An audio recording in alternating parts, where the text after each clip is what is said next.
Hey there, folks. Chris McLean back with another episode. And in the studio today, I got Nicholas from agency Byron. And they give people agency to save the world by voting with their dollars for the kind of world they want to live in. The definition of agency is the capacity of individuals to act independently and to make their own free choices, which is obviously something that agency Byron are leaning into. And they've been able to actually flip the agency model on its head and showing brands how to drive that change that consumers are now actually demanding. And they've been able to build a proprietary model for marketing and channel planning called BE.AP.S, B-E.A.P.S, which is rooted in behavioural and applied psychology. And they create and execute actionable strategies. Super, super cool stuff. Excited to get into it. Nicholas, thanks for swinging by, mate. G'day, how you doing? Thanks, Chris. Nice little intro, mate. Appreciated. No, it's always good to have an intro that's exciting to give. So interested to get into the whole applied psychology and the whole model of what you're doing. But take us through how did this particular iteration of what you're doing come about? I believe you had an agency before agency Byron. Tell us about where you've come from and how that experience led you to create agency Byron. Yeah, sure. Thank you, mate. Look, it's probably worth starting from the beginning. I studied behavioural psychology at university and headhunted and felt asked backwards into media. I think what appealed is that, ultimately marketing is sort of consumer psychology or behavioural change on a mass level. Certainly that was the pitch that I received from WPP. Look, it is exactly that. But, I think... doing 10 years, selling sugar to kids and petrol to bogans on behalf of your corporate clients, I really wanted to use marketing as a force of good and not evil. And that was, very much where my own journey to run my own agencies began.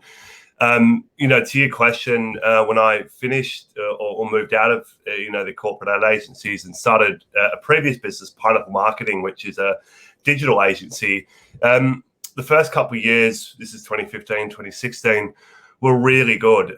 For all you digital aficionados out there, that was a really high time for, creating great sales and return on investment for our own brands and for our clients. Also, guys, apologies if I'm a bit nasally today. I was mentioning to Chris offline, I'm a bit coldy. No COVID, luckily, but just an old-fashioned winter cold. Got to clarify these days, unfortunately. Yeah, you sort of do, don't you? But yeah, so I digress. At Pineapple, it was really, running Instagram ads, building landing pages, email campaigns, etc. It was a license to print money. It was a fantastic way to make sales. We've all sort of seen and feel the brunt of Google and Facebook increasing their advertising costs exponentially to a point where, for a lot of businesses, it's really cost prohibitive to even to do that. So notwithstanding, we saw that there's a lot of companies still making, great money on using, these type of tools for their e-commerce. And we really delved into how and what was the difference. And this is where and how Agency Byron was born. We realized that the brands that are able to, hate the word, but it's sort of effective at growth hacking, companies like the Who Gives a Crap, Thank You Waters, etc., who have just grown, 50% year on year and kind of bucked a lot of the other trends in that capacity. We're really doubling down on this sort of relatively new school terminology, behavioural economics. Really, it's been around forever, just under different wording. What it is, it's the real core reasons around why people buy shit. Why we do anything. What are the emotional drivers? Fear, joy, anger, status, things like that. And, great marketers have been using emotional-based copy forever, but, sometimes it's more a creative's intuition as opposed to sort of science behind it, and also in a way that then can be replicated at scale. So my business partner, Todd Southern, and I spent about 18 months. I went and actually did an applied psychology course. It's quite different to behavioural. I attained a diploma in that through the Institute of Applied Psychology. And what applied is really interesting is it's a heuristic for why we do things in the moment, as opposed to where behavioural might look at more our kind of upbringing and influences throughout our lives. So combining the two led us, and then really studying behavioural economics led us to create BE.AP.S. And BE.AP.S is behavioural economics across the applied psychology into actionable strategies, you said at the beginning.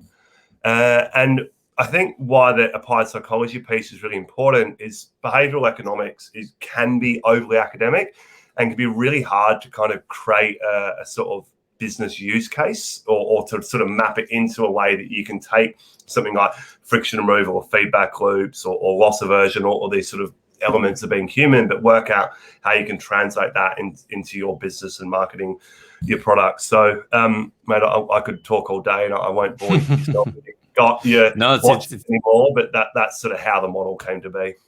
Yeah, no, it's super interesting to see how you're bringing all of those components together. As you say, there can be, so it's a natural native thing for creatives to just kind of think that way, where you sort of think empathetically, you think from customer journeys that can tend to be just, I'll say it this way, and that just happens to be tapping into these deeper psychologies and these deeper sort of behavior patterns and natural ways that we show up and act and do stuff as humans.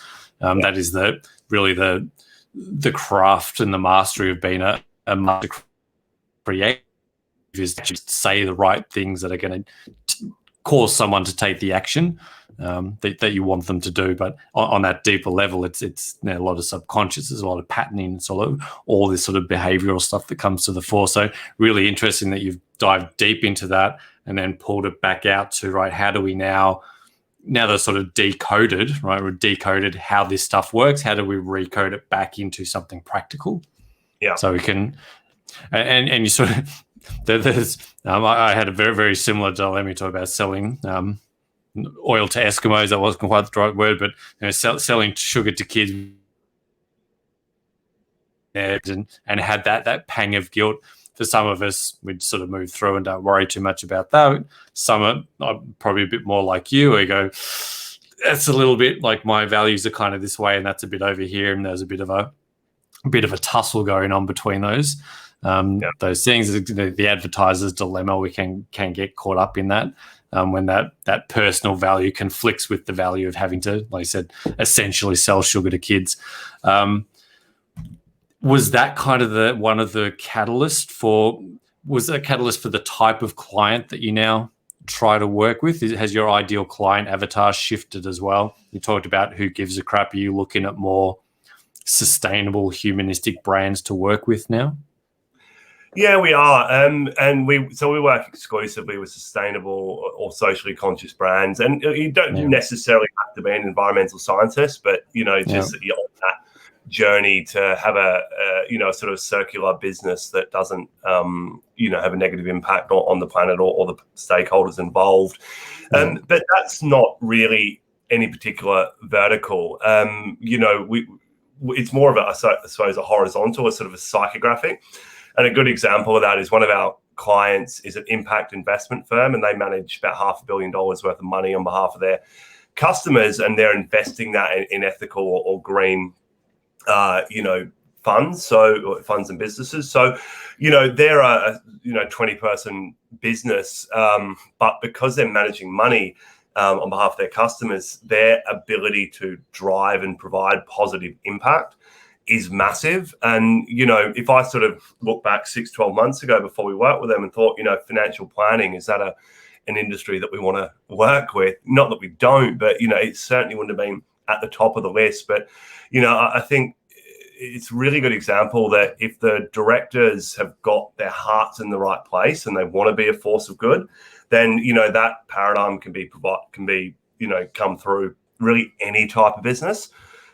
So from that perspective, as I said, it's not so much about a vertical. I think some verticals like FMCG, for example, fashion, and they are two sectors we work with, they probably have an ability to provide a greater positive impact or negative impact, if it goes the other way, on the world, just through virtue of the way that they do business. So, they are a sort of obvious target market for us. But, as I say, notwithstanding, I really think any company can be a force of good. And, even if you're a manufacturing plant, that could be, using Tesla batteries rather than drawing on coal power or offsetting your carbon footprint in whatever way that looks like. So I think where there's a will, there's a way. And that's the type of company we try to help. And And then I think with all of these things, it's, you know, being really careful about how and when we communicate these elements. You know, people are sort of woke to greenwashing, and, you know, rightly so.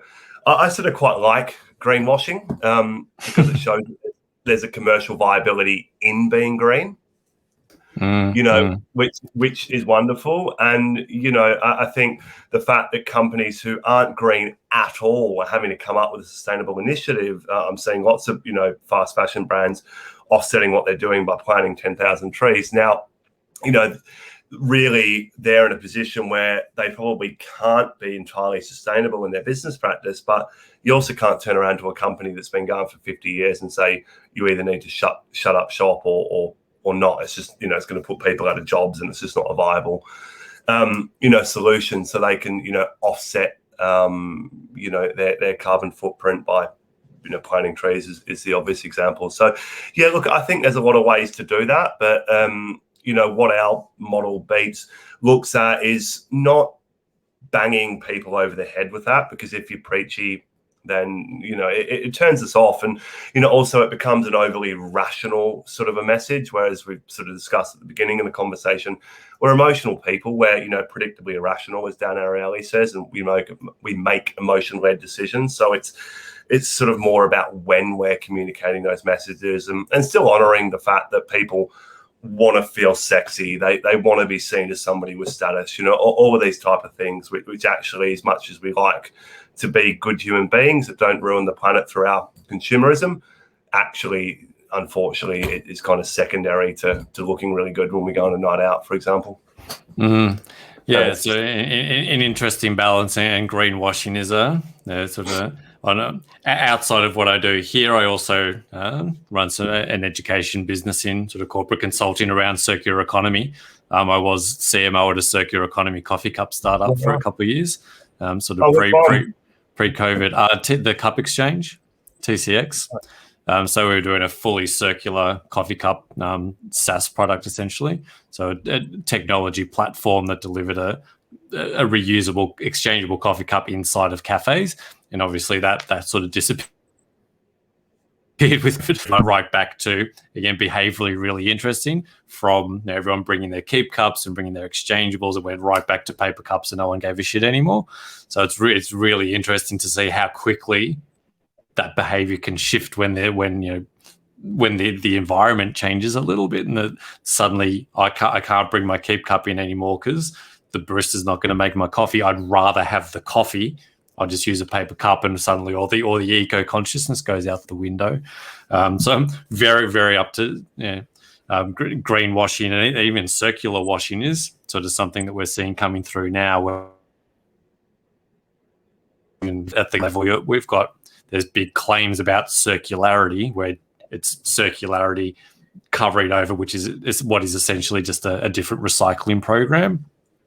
So at all levels, there, you know, it's a really interesting space to sort of cut through what is more genuinely circular, what's genuinely green, and, as you said, finding that balance between, well, how much can we sort of position that with the zeitgeist of sustainability and green, and tap into that emotional resonance of, I'm supporting a business that's doing something slightly better than their competitor. And oftentimes, unfortunately, from maybe players, that's all it can take sometimes, is just to be seen to be doing something slightly better and slightly more green, whether that's you know, somehow pulling back carbon out of the atmosphere by paying for it in carbon credits or planting some trees.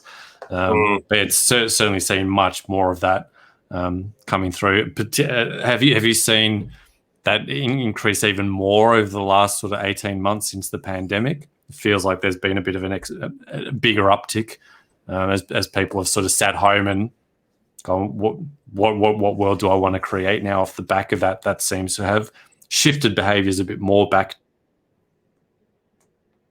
to, and I do things better. Have you found that? Yeah, mate, absolutely. I think, you know, for those of us who've watched Seaspiracy, you know, you know, I think I've seen that, Chris. Yeah, I have. You know, it's pretty scary, you know, that dolphin safe label that you know, using it is, you know, paid for by the, you know, as we saw, by the commercial fishing companies basically, create their own certification. It's from a consumer perspective, it's really difficult. There's already a sort of a stigma about being that weirdo that reads the tin in Woolies and reading every single thing, right? To add another degree of complexity that actually maybe what you're reading is a load of shit anyway. I think it is really difficult. I think probably the one solution which we've seen, not to say this is the only solution, but the B Corp movement is a wonderful movement. We know several companies up here in the Byron region who are B Corp certified. In fact, I think probably pound for pound, there's more than most areas, and it's a big reason why we're established in Byron Bay, because we do feel it's the hub of ethical business in Australia in a lot of ways. But they have an incredibly rigorous process. It takes about 6 months to go through, so you wouldn't do it unless your company was able to kind of absorb that time cost, because it's incredibly rigorous. For example, as an agency, we may be completely green ourselves using keep cups, offsetting our energy usage, etc. But if our clients aren't, then we wouldn't qualify for B Corp, and rightfully so. So it's really robust. So I think if you see that B Corp certification, you can trust that company isn't greenwashing.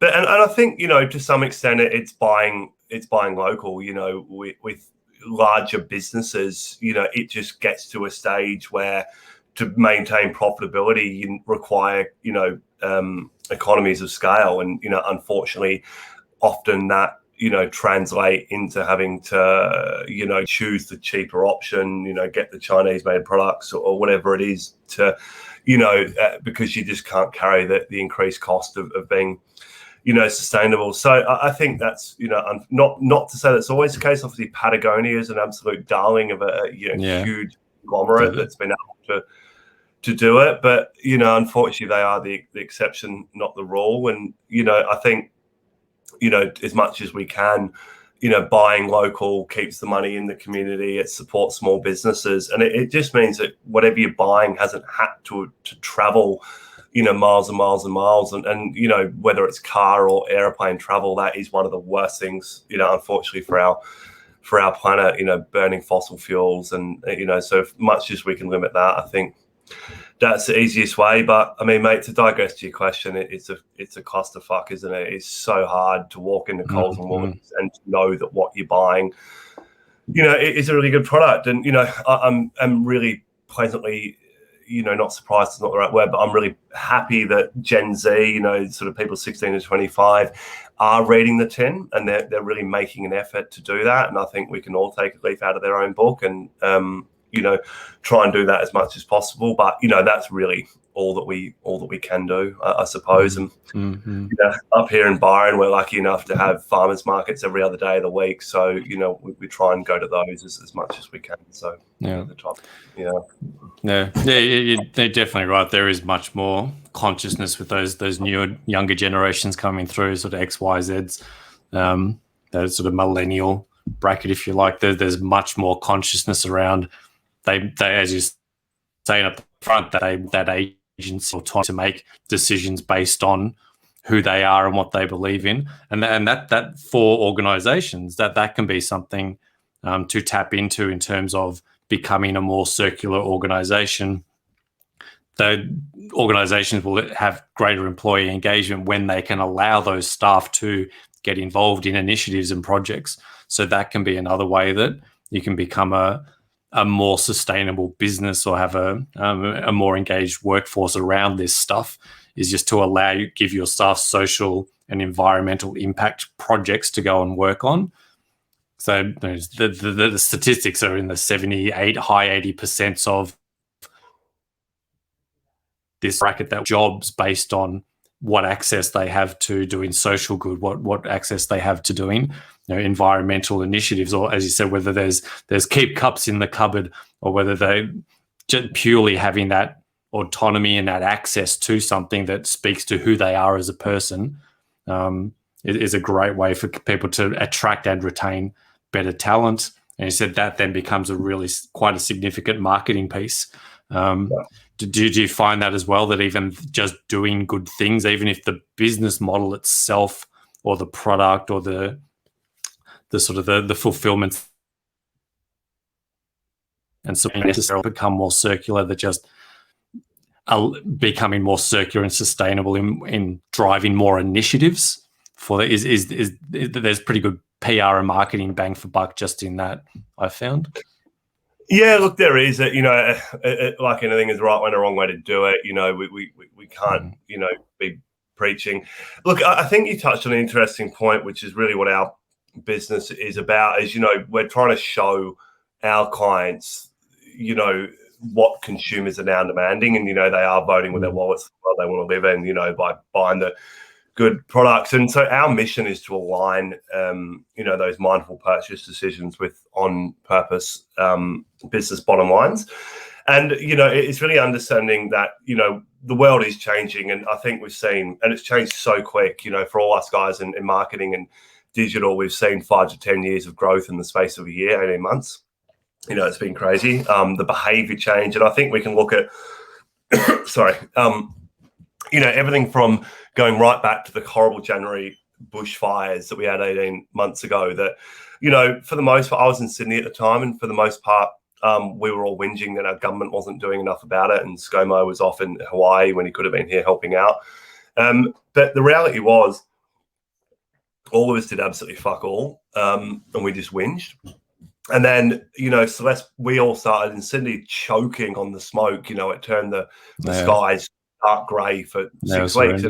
And it's horrific, right? Worse air quality than Beijing. And, Celeste Barber, ran that wonderful campaign. I can't remember what she raised, but it was an astronomical amount. And, that amount of money went straight, well, not straight, unfortunately, with all the politics, but a lot of that went to the Rural Fire Service. And it gave the support that they needed that the government hadn't unfortunately been giving. And for me, that was really, to steal a Buddhist phrase, be the change, power to the people, probably what the French have been doing forever.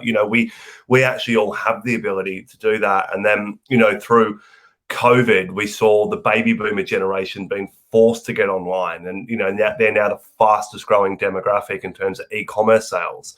If you had said that would be the case, 2 years ago, you'd be laughed out of the room. But, these sort of cultural narratives are redefining human behavior overnight.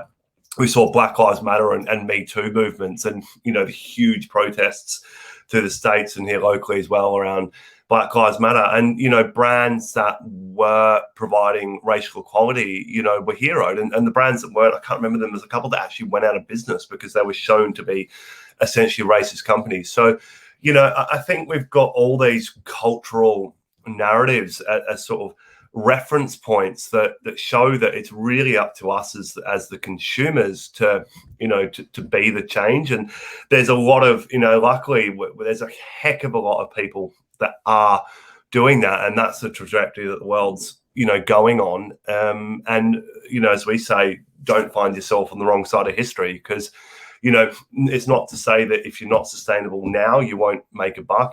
Obviously, there's plenty of unsustainable companies making plenty of money, but that does have an endpoint that we can see. And if you try and pivot, to being sustainable too late, you'll be that blockbuster video that didn't see us changing from a DVD based consumer into online. Although I'm sure they saw it, they just didn't do anything about it. So it's really that thing of it's not just being a good human being and making sure your business is ethical. Obviously, that's what we want everyone to be like, but let's be honest, not everyone is. And you've got other stresses. I think when people are busy working 50, 60-hour weeks, taking their kids to sport at the weekend, it's probably a bit rich to ask them to go out and plant a tree at the weekend, or to even really have the headspace to think about how they can make a positive impact. So I get that, we understand that paradigm, but at the same time, greenwashing itself shows that there is a commercial viability and reality in needing to be green. And it's now not just, this is a nice thing to do. It's actually a fantastic way, if you are genuinely doing this, to future-proof your business and to tap a new market that maybe you weren't before. And I'm just always so inspired here in Byron about the wonderful companies that have really been, have been sustainable for 25 years before it was a buzzword. And for them, it's a part of a cost of business, which they never saw doing business any other way. But, they're now enjoying exponential growth. Some companies that have been around for 25 years that are now doubling their growth year on year when they had been enjoying sort of steady 10% growth prior, because it's now it's fashionable. Who cares? Great. If it's now in to look after the planet, then that's a wonderful thing that we support. And they're really perfectly positioned because they did the hard work for the last 20 years, and they're not full of shit. They actually have done that. So and then from our perspective, and I'm sure a lot of your marketing guys watching on know how difficult it is when you're given a creative brief from a client and you're really looking at the product or service and you're going, what are your credentials around making these claims? Why are you using so much packaging? Why is your website really difficult to navigate? All of these type of things, right? It's really difficult to, polish a turd, so to speak. Whereas, and that's why I think a lot of media campaigns, can bomb. Whereas if you're a business that is actually got the right foundations, then it makes our marketers' jobs a heck of a lot easier to communicate that in a transparent way. And, the world's demanding it. We've got these, as I said, these massive cultural narratives that have changed the face of consumerism and the way that, our consumption. So, it really now makes commercial sense to be a sustainable and socially conscious company. And, we're really happy and excited to be a part of that. And so really now it just comes down to communicating that effectively and in a way that's not going to, even if you are genuinely doing all these things, it's not a way that comes across preachy. And that's, what our B.E.A.P.S model, really doubles down on attempting to do. Yeah. Yeah, amazing stuff. The things that are trending are good for the planet, good for people, good for equality. They're positive trends that are coming through, these sort of social and cultural things that are coming through. Mostly they are beneficial, and they're things that, particularly with someone like yourself who can help brands tap into these positive trends. And then it comes down to the genuineness and that congruence between here's what we're out here saying, we're out here talking the big talk, but are we actually walking it? A company like Patagonia can go out and talk big talk because they're genuinely doing this stuff, and people get their company culture is amazing as well. So they bring that level of care all the way through the organization. And you talk about foundations. So they're a great place to look at an organization that is founded on these principles and the business is built from that, which is very different to an industrial age, industrial revolution built company that's been around for 100 years that's now trying to change to this. It's a very different foundation to change, but important to understand what's trending and bring people in like yourself that understand how to communicate that to the audience that's demanding this now. Well, I think that you touched on a really interesting point earlier, that you're working with a company that's just sort of slightly better than your competitors. For most consumers, that's really all it has to be, and look, I just think any change is better. You're quite right that there might be a manufacturing firm that's been around for 100 years and it is really difficult for them to become sustainable. And I don't think that every single business has to be. It's just that if we reach critical mass, that there is, and as long as they're on that journey, they're trying to do it, whether it's what you said, sending your staff away to help out, the multitude of fantastic environmental organizations, that could be it, right? It's better, being a profitable business that keeps people employed, that allows your staff to go out and do that from time to time. That's a wonderful business. So I think it's just, that thing of being on that journey, in some way, shape or form, genuinely doing what you can while obviously remaining profitable, because then we don't have a business. It's important to find that balance as well, because you can't do much good in the world if you're broke.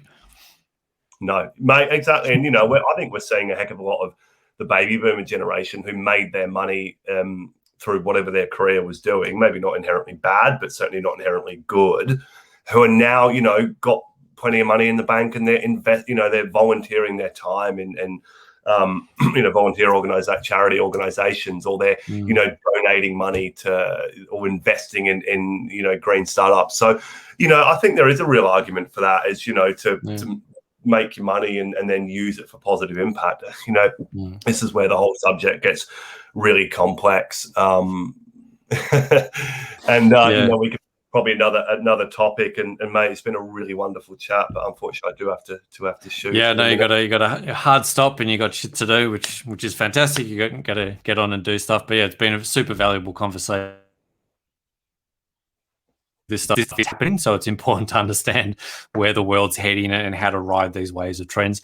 Mate, if people want to find out more about you, get connected, where are some of the best places for them to do so? Yeah, look, head out to the Agency Byron website. You can always book a call with me directly. We, do a sort of a 30-minute strategy call where we get the opportunity to suss each other out a little bit. You can connect directly to me on my LinkedIn there.